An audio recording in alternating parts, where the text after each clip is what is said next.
ចាសូមជម្រាបសួរដល់អ្នកបងប្អូននៅក្នុងសេចក្តីស្រឡាញ់នៃព្រះយេស៊ូវគ្រីស្ទចាថ្ងៃនេះយើងជួបគ្នាម្ដងទៀតហើយខ្ញុំមកអាននៅព្រះបន្ទូលព្រះអង្គខ្ញុំនឹងអាននៅព្រះគម្ពីរម៉ាថាយនៅជំពូក7ខ15ដល់ខ20ខ15ចូលប្រយ័ត្ននឹងពួកគ្រូក្លែងក្លាយដែលគេមកឯអ្នករាល់គ្នាដោយពាក់រោមជាមបំផ្លែងខ្លួនតែខាងក្នុងរបស់គេជាឆ្កែចចកដែលឆ្មក់ស៊ីវិញ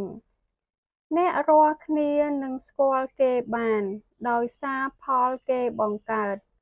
តើដែលបេះផ្លែទំពាំងបាយជូរពីគុម្ពបន្លាឬផ្លែល្វាពីដំបងយក្សឬទេដូច្នេះអស់ទាំងដើមឈើល្អតែមានផ្លែល្អឯដើមអាក្រក់ក៏តែមានផ្លែអាក្រក់ដែរធម្មតាដើមឈើល្អមិនដែលបាញ់ចេញផលអាក្រក់បានទេ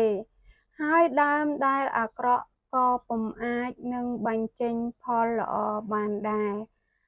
អស់ទាំងដើមឈើណាដែលមិនកើតផលផ្លែល្អ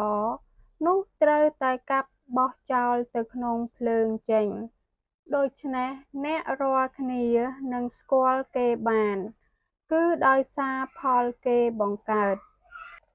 សូមព្រះប្រទានពរ